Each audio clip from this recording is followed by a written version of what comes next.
আসসালামু আলাইকুম। কাহাটের আরেকটি ভিডিওতে আপনাদের সবাইকে স্বাগত জানাচ্ছি। আমি সাইক আছি আপনাদের সঙ্গে। সো গত কিছু সপ্তাহ ধরে আমরা ভ্যারাইটিস টাইপের গাড়িগুলো দেখানোর চেষ্টা করেছি। ওভারঅল কারহাটে কী গাড়ি কালেকশনগুলো থাকে সেগুলো সম্পর্কে আপনাদেরকে জানানোর চেষ্টা করেছি। খুঁটিনাটি সবগুলো ডিটেলস আপনাদের সামনে তুলে ধরেছি। সো আজকে আমরা এরকমই একটা গাড়ি নিয়ে এসেছি এবং আমরা এই সপ্তাহে মাইক্রো গাড়িগুলো রিভিউ করার চেষ্টা করছি। তো আমাদের কাছে বর্তমানে যে গাড়িটা আছে আজকে ভিডিওতে সেটা হচ্ছে টয়োটা নোয়া 2004-এর মডেল, 2010-এর রেজিস্ট্রেশন, 1800 সিসির একটি গাড়ি। সিএনজিতে কনভার্সন করা আছে এবং গাড়ি আস্কিং প্রাইস কিন্তু হচ্ছে 11,65,000 টাকা।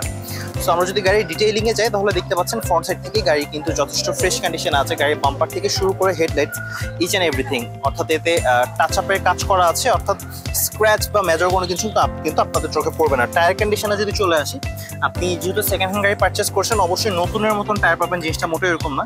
কিন্তু টায়ারগুলো যে কন্ডিশনে আছে আপনি কিন্তু চোখ বন্ধ করে ইজিলি 1 বছর ব্যবহার করতে পারবেন। ডোর প্যাডসগুলো যদি দেখাই, যেহেতু 2004-এর মডেল, স্বাভাবিকভাবে আপনারা এক্সপেক্ট করবেন ডোর প্যাডস থেকে শুরু করে ড্যাশবোর্ড প্রত্যেকটা জিনিসে স্টেইনস থাকবে, অর্থাৎ দাগ থাকবে, অনেক বেশি স্ক্র্যাচেস থাকবে এবং এইগুলো কিন্তু এই গাড়িতে নেই।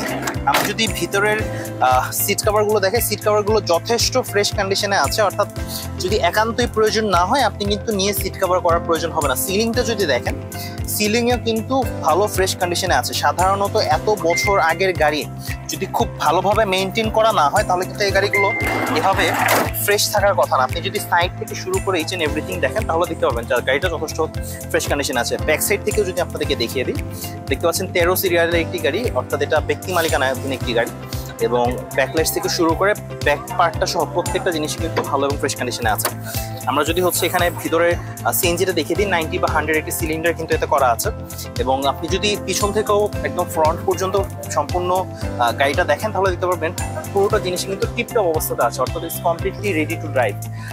এতে কিন্তু এরকম কোনো কন্ডিশন নেই যেতে করে হচ্ছে আপনাকে নিয়ে গাড়ির পিছনে একটা হিউজ টাকা খরচ করতে হবে, লাইক আপনি 80,000 1 লাখ টাকা খরচ করবেন বা হচ্ছে আপনাকে অনেক বেশি পার্টস চেঞ্জ করতে হবে। অবশ্যই ইঞ্জিন কন্ডিশন আপনি যখন কারহাটে আসবেন, এই যে গাড়িটা চালাবেন, যখন দেখবেন তখন কিন্তু হচ্ছে আপনি এর কী কী প্রয়োজন হতে পারে বা কী কী রিপেয়ারের প্রয়োজন আছে, কী কী পার্টস চেঞ্জ করতে হবে সেটা বুঝতে পারবেন। বাট আনটিল দেন আপনি কিন্তু এই জিনিসটা সম্পর্কে জানবেন না। সো অবশ্যই কারহাটে আমাদের ফিল্ডে এসে আমাদের গাড়িটি দেখতে হবে এবং আপনাদের যারা মেকানিক আছে বা এক্সপার্ট আছে তাদেরকে দেখেই কিন্তু আপনি গাড়িটা পারচেস করতে পারবেন। গাড়িটা হচ্ছে 2004-এর মডেল, 2010-এর রেজিস্ট্রেশন, আস্কিং প্রাইসটি কিন্তু হচ্ছে 11,65,000 টাকা। সিএনজি করা আছে এতে। আমাদের কারহাটের লোকেশনটি হচ্ছে রাজধানী উচ্চ বিদ্যালয় সংসদ ভবনের ঠিক অপোজিটে। আমরা প্রতি শুক্রবার সকাল 8টা থেকে রাত 8টা পর্যন্ত থাকি 120-টির বেশি গাড়ি কালেকশন নিয়ে। আমাদের হটলাইন নাম্বারটি হচ্ছে 01919 সবাইকে অসংখ্য ধন্যবাদ এতক্ষণ আমাদের ভিডিও দেখার জন্য। I am Saik Shiab, signing up from today's video from কাহাটস page and YouTube channel. Thank you so much.